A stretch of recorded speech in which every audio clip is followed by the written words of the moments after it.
Alright guys, the Slime collab was finally announced for Global to be releasing tomorrow, or I guess later tonight, midnight. There's going to be maintenance PST, so at like 12 a.m. PST, there should be a maintenance, or it should be ending around that time potentially, for the Slime collab finally here. And with Slime collab comes Milim, Benamaru, Rimuru, and then Slime Form Rimuru. And so what I'm going to be doing today is I'm going to be taking them over on the JP side, which they've already released. Now, a big disclaimer actually before I keep going, I don't know if it's going to be the same characters or not. Assuming it's going to be, I don't see why they would change anything for global, but assuming everything is going to be the same skills, same character, same everything, which I mean from the picture it looks like it is the same character still. I'm going to assume that the characters are exactly the same skill wise as well. So what I'm going to do is I'm going to take them into just PvE, because in PvP, I don't have Benamaru or Rimuru at max level, and they wouldn't really, show too much. And with this new update, or actually, I'm not sure. I didn't read the patch notes. I just thought they were coming. So I'm not sure if level 80 is out or not yet.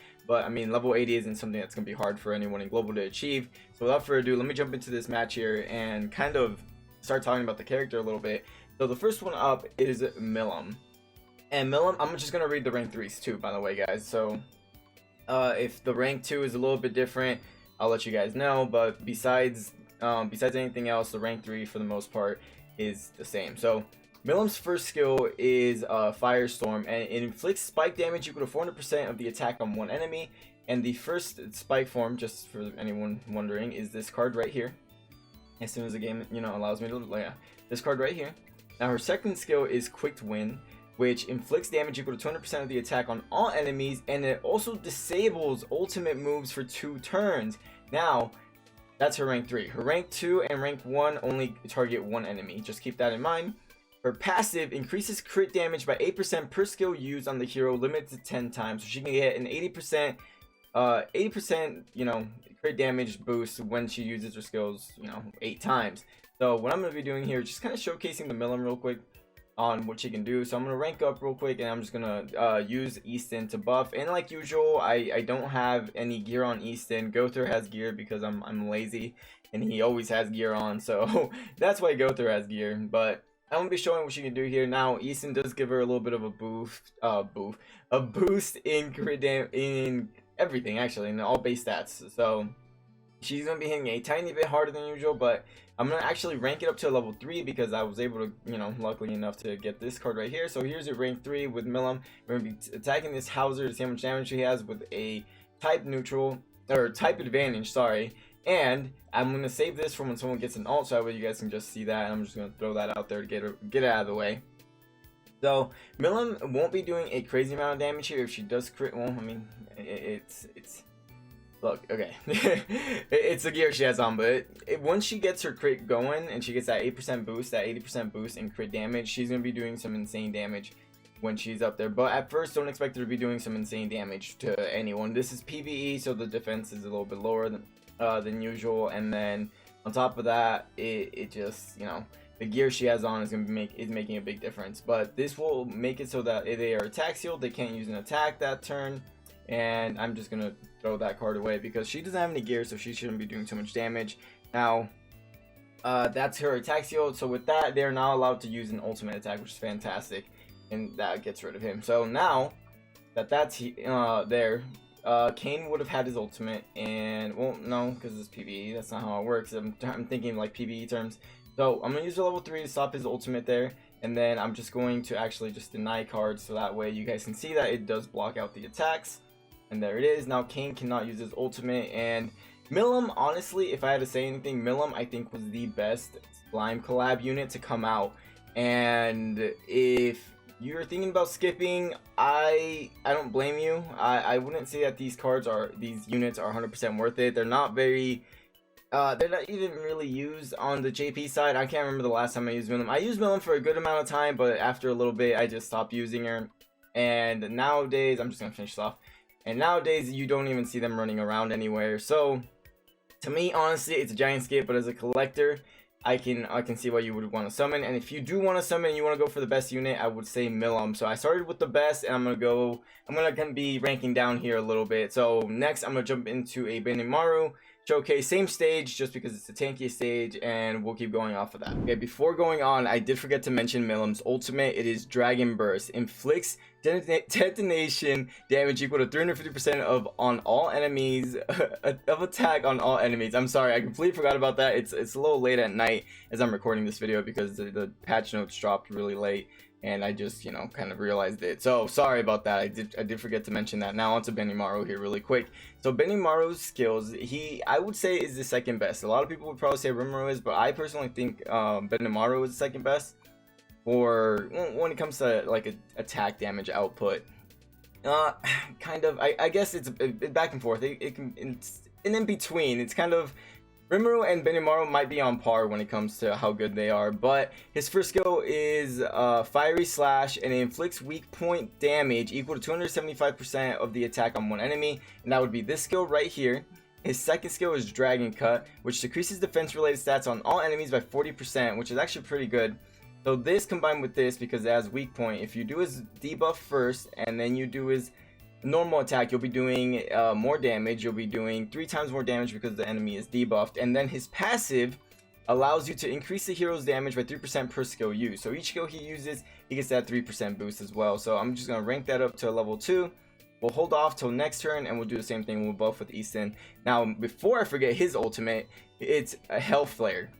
Hell Flare inflicts damage with 560% of the attack on one enemy, decreases skill ranks, and then depletes the ultimate move gauge by a number of skill ranks it decreases. So it's just like Lilia's ultimate, and it's just like Hauser's ultimate, where if there's a level 2 on the field on the enemy side, he will derank the skill, and then it removes the ultimate. So it's not the most unique ultimate out there. So just like I said, we're gonna debuff here, and then my type advantage would be Kane. So we're gonna just attack Kane. Well, actually, we'll attack Kane with a level 3, which is only 275% multiplier, which isn't all that fantastic, and that's why I said that Rimuru and Benimaru here aren't all that great. Because if I remember correctly, I don't think Rimuru also has a big multiplier on him, or I think it's if I'm remembering correctly, he might have the best multiplier, but it doesn't, because of Milim's passive, it's not that great. And then we have Benimaru's passive, which adds on to it as well. But here's we were able to take out the Kane, and then since his ultimate is single target and it doesn't have weak point on it, it doesn't matter to have anyone buffed up or anything. But I think that's a silver card on Taizu here. I can't tell, to be honest with you guys, but so I will attack that just to show you guys that he does lower ult cards, although that might be a bronze. I can't tell. Maybe I'm colorblind.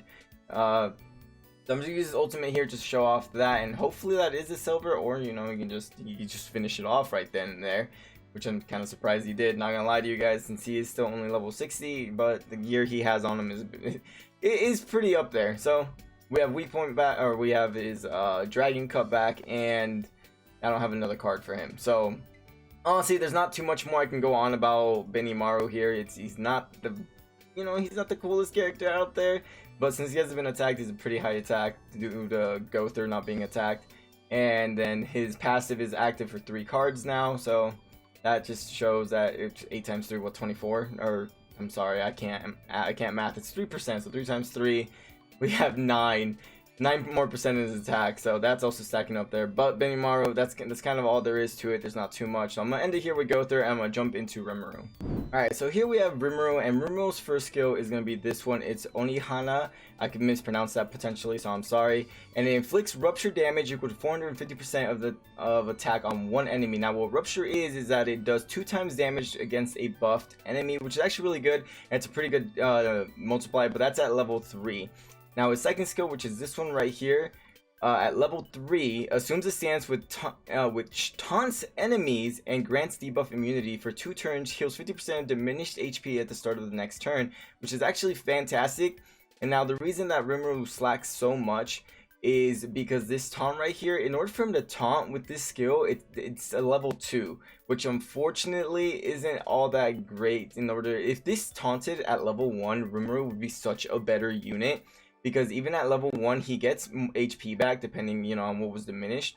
and he gets the granted immunity.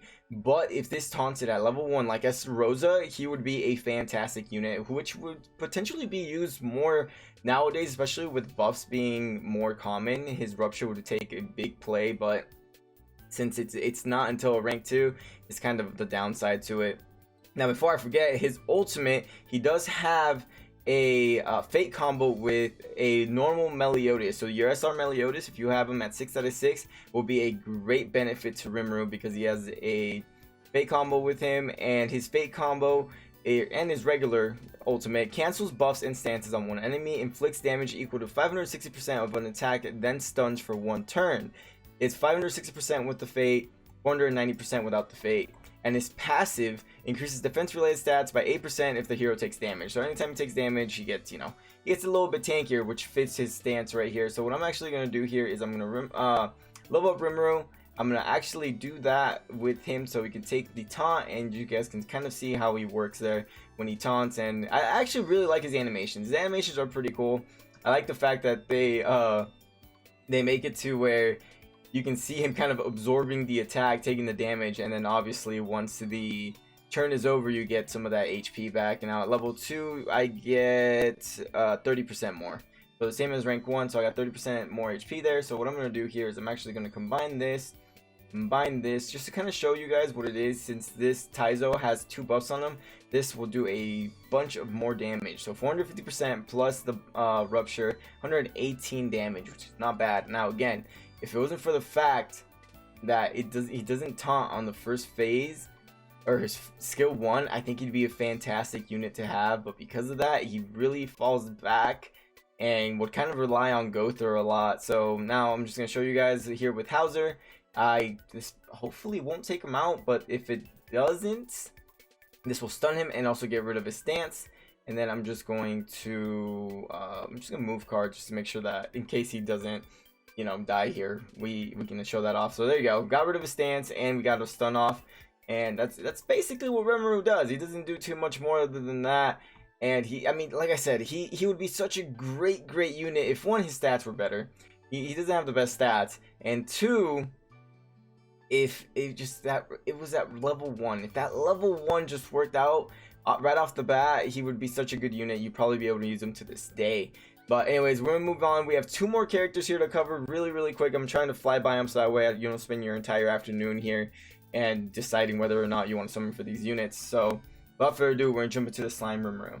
Alright, and so for the final character, we have the Slime Rimuru, which is the free-to-play SR Rimuru that you will get for just playing the game. So his first buff is Water Blade, or his first skill is Water Blade, which is this one right here. Removes buffs from 1 enemy and inflicts damage equal to cancels buffs and stances on 1 enemy and inflicts damage equal to 400% of an attack, and that's at rank 3. Again, every skill I'm reading is rank 3.